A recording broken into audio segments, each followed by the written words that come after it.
ٹھیک ہے، چاہے ڈپریشن ہے، غصہ ہے، کوئی بھی معاملہ ہے، کبھی اپنے بارے میں یہ فیصلہ نہ کرے کہ اپنے آپ کو مار دے، کیونکہ خودکشی کرنا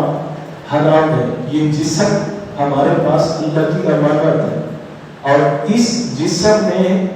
کوئی بھی ایسا طریقہ اختیار کرنا جس کی شریعت نے اجازت نہیں دی، وہ امانت میں خیانت کرتا ہے۔ اور اپنے آپ کے ساتھ یہ ظلم کرنے والا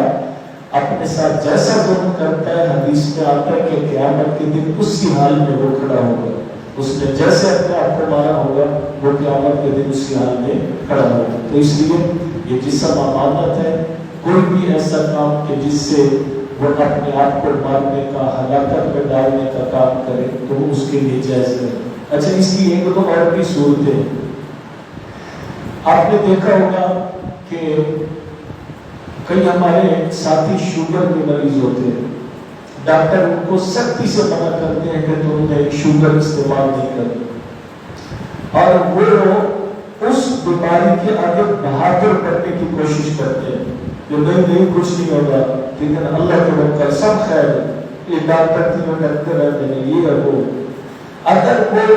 اس بیماری کے باوجود اس بیماری کو بڑھانے والی چیزیں استعمال کرتا ہے تو یہ بھی اپنے آپ کو مارنے والی بات ہے، اپنے آپ کو ہلاکت میں ڈالنے والی بات ہے، یہ بھی اس کے لیے جائز ہے۔ ایک بندے کو ڈاکٹر نے منع کر دیا کہ بھئی تمہاری طبیعت روزے کو برداشت نہیں کرے گی تو روزہ نہ رکھو، شریعت نے اس کو رخصت دی ہے، تو وہ بہادر نہ بنے، یہ نہ ہو کہ روزہ رکھ کے وہ اگلے جہان میں مسافر بن جائے، ٹھیک ہے؟ یا ایک بندہ کھڑے ہو کے نماز نہیں پڑھ سکتا، ٹھیک ہے، تو جب شریعت نے اس کو اجازت دی ہے کہ وہ بیٹھ کے پڑھ لیں، ٹھیک ہے، تو اس کے لیے کوئی ضروری نہیں ہے کہ وہ کھڑے ہو کے اپنے آپ کو ہلاکت میں ڈالیں۔ لیکن کئی ایسے معاملات آنکھوں سے دیکھے ہیں کہ کئی ایسے ضعیف لوگ ہوتے ہیں، کئی ایسے بیمار ہوتے ہیں، وہ بہادر بننے کی کوشش کرتے ہیں تو پھر نماز کے دوران وہ گرے پڑے ہوتے ہیں، ٹھیک ہے، تو یہ کوئی اچھا فیصلہ نہیں ہوتا کہ ایک شریعت نے اجازت دی، ڈاکٹر نے اجازت دی اور ہم خواہ کے بہادر بننے کی کوشش کریں، یہ عقل مندی نہیں ہے۔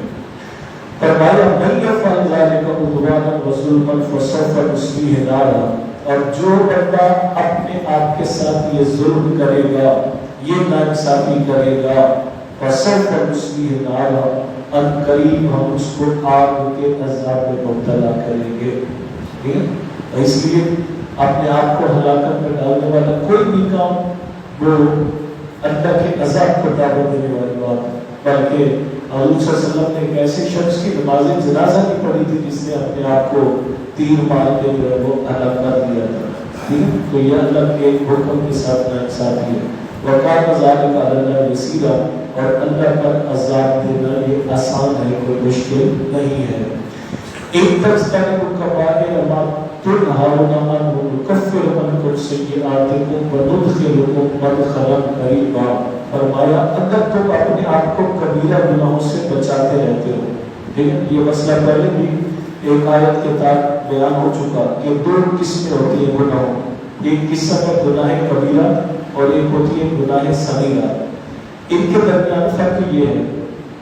گناہ کبیرہ اس گناہ کو کہتے ہیں جس کے کرنے پر شریعت نے کوئی حد مقرر کی ہے، جس طرح قرآن میں چوری کی حد ہے، تہمت لگانے کی حد ہے، زنا کرنے کی حد ہے، قتل کرنے کی حد ہے، ان جن گناہوں پر شریعت نے قرآن کی روشنی میں یا حدیث کی روشنی میں حد لگائی ہے، یا ایسا گناہ کہ جس کے کرنے پر اللہ نے یا اللہ کے رسول نے عذاب کے بارے میں آگاہ کیا ہے، وہ گناہ کبیرہ ہے، اور جس گناہ کے بارے میں ایسی کوئی حد یا سزا نہیں ہے وہ گناہ صغیرہ ہے۔ تو گناہ کبیرہ سے بچنا یہ تقوی کا دوسرا درجہ ہے۔ اللہ فرماتا ہے کہ اگر تم اپنے آپ کو کبیرہ گناہوں سے بچاتے رہتے ہو تو اس کا اجر تمہیں میں یہ عطا کرتا ہوں کہ مکفر عنکم سیئاتکم، میں تمہارے گناہوں کو ثواب میں بدل دیتا ہوں۔ یعنی گناہ کبیرہ سے بچنے والا بندہ وہ اس اعزاز کا مالک ہوتا ہے کہ اللہ اس کی برائیوں کو نیکیوں میں بدل دیتا ہے، اور دوسرا وعدہ یہ ہے کہ وَنُدْخِلْكُم مُدْخَلًا کریما، اور اللہ تعالیٰ اس کو عزت والی جگہ پہ داخل کر دیتا ہے۔ یعنی جب بندہ گناہوں سے اپنے آپ کو بچا کے رکھتا ہے تو پھر اس کے بعد اللہ اس کو یہ اعزاز عطا کرتا ہے کہ وہ